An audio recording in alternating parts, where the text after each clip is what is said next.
Salam damai, salam kasih, shalom, saudara-saudara yang penuh kasih. Kita bersyukur kepada Tuhan hari ini waktu yang telah kita dapat untuk mendengarkan lagi firman Tuhan. Semoga apapun yang kita pelajari semuanya menjadi satu penerapan dalam kehidupan harian kita. Mari kita berdoa. Tuhan Allah Bapa kami di surga, kami berdoa pada saat ini. Berkati kami, jagai kami sehingga kami mengerti firman Tuhan ini dengan baik. Di dalam namamu. Amin. Saudara-saudara, firman Tuhan pada hari ini berjudul 1 pound mentega. Maj 20. Apa yang ingin disampaikan melalui firman Tuhan hari ini? Apa yang harus kita pelajari daripada mentega? Lukas 6 ayat 38, berilah dan kamu akan diberi suatu takaran yang baik, yang dipadatkan, yang digoncang, dan yang tumpah keluar akan dicurahkan ke dalam ribanmu. Sebab ukuran yang kamu pakai untuk mengukur akan diukur kepadamu. Kisah yang akan sama kita pelajari tentang seorang pembuat roti. Dikatakan bahwa pembuat roti di sebuah kampung di Kanada pernah membeli mentega secara terap daripada tenusu tempatan untuk membakar rotinya.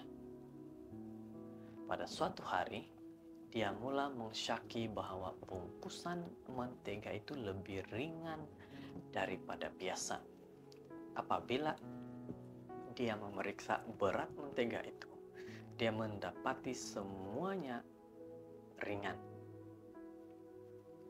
Jadi, apa yang dibuat oleh pembeli mentega ini, pembuat roti ini, setelah dia mengetahui bahwa mentega-mentega yang dibelinya semakin ringan. Jadi, dia melaporkan perkara itu kepada pembekalnya, dan pembekal itu dipanggil untuk memberi keterangan di hadapan hakim mahkamah perbandaraan. Bolehkah Anda tunjukkan kepada saya penimbang Anda?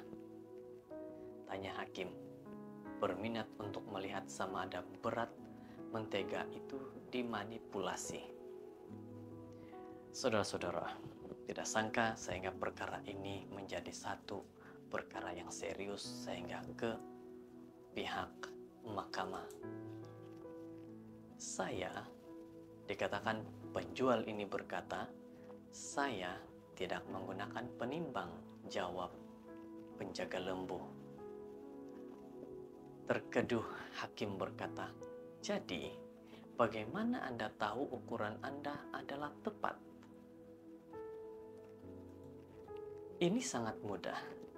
Yang arif, jelas penjaga lembu itu, apabila pembuat roti mula membeli mentega daripada kedai saya mula membeli rotinya. Sejak itu saya menggunakan rotinya yang seberat 1 pound sebagai berat untuk mentega saya. Jika berat mentega tidak betul, itu adalah karena berat roti tidak betul. Saudara-saudara, daripada cerita ini dilihat sepertinya dari membuat penimbang daripada si pembuat roti juga. Jadi siapa yang benar dan siapa yang salah pada saat ini? Dikatakan bahwa penulis masih ingat pengalaman yang lebih buruk. Saya memperoleh sebuah ruang jualan runcit di Madrid untuk keluarga saya. Tempat itu telah menjadi kedai ayam dan telur selama beberapa dekad. Pemilik memutuskan untuk bersara dan menjual tempat itu. Kami mencapai persetujuan dan dengan transaksi yang sama, mendapat beberapa alat yang tidak berguna kepada kami, tetapi merupakan sebahagian daripada jualan. Antaranya ialah penimbang lama dengan pemberat besi yang mereka gunakan untuk menjual produk sama. Dengan melihat alat itu, lebih dekat saya menyadari bahwa semuanya mempunyai rahasia tersembunyi. Di bagian bawah penimbang terdapat magnet yang berbentuk cube yang dipasang dengan baik di bagian bawah pemberat. Jadi, apa yang perlu dibuat dengan penimbang seperti itu? Oleh itu mereka boleh dengan bebas meringankan berat apabila mereka mau. Beberapa bulan kemudian saya mendapat tahu bahwa bekas pemilik telah meninggal dunia, manakala balunya telah hidup selama bertahun-tahun. Saudara-saudara yang penuh kasih, daripada kisah ini kita dapat mempelajari sesuatu. Apa yang dapat kita pelajari? Penulis buku berkata, saya merasa seram sejak apabila saya membaca teks Alkitab. Janganlah ada di dalam pundi-pundimu dua macam batu timbangan, yang besar dan kecil. Janganlah ada di dalam rumahmu dua macam eva, yang besar dan kecil. Haruslah ada padamu batu timbangan yang utuh dan tepat. Haruslah ada padamu eva yang utuh dan tepat, supaya lanjut umurmu di tanah yang diberikan kepada Tuhan, Tuhanmu.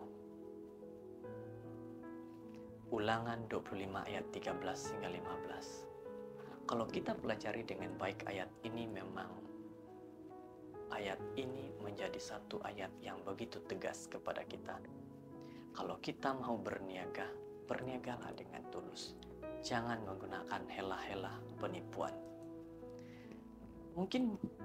Mungkinkah benar kematian permatang Tuhan punya kedai itu ada kaitan dengan tuduhan ketidakjujurannya? Hanya Tuhan saja yang tahu kebenarannya.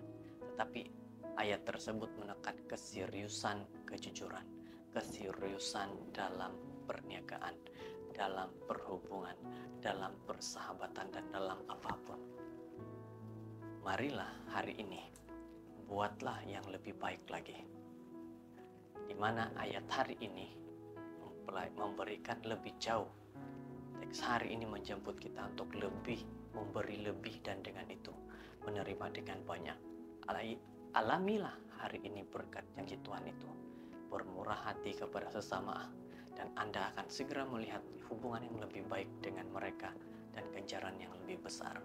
Ini bermaksud jujur dalam setiap perkara. Tidak kira itu perkara yang besar ataupun kecil, adalah lebih baik untuk jujur. Semoga kita dapat mempelajari sesuatu yang lebih baik dalam firman Tuhan hari ini, yaitu jadilah seorang yang jujur dalam perhubungan dan bukan seorang yang mau menipu. Tuhan memberkati. Kita berdoa. Tuhan, terima kasih atas pengajaran nasihat hari ini. Kami dapat menerima satu lagi nasihat yang baik untuk hidup dalam kejujuran. Karena apa yang kami buat, itu juga yang akan Tuhan lihat dalam kehidupan kami. Terima kasih Tuhan, di dalam nama-Mu. Amin.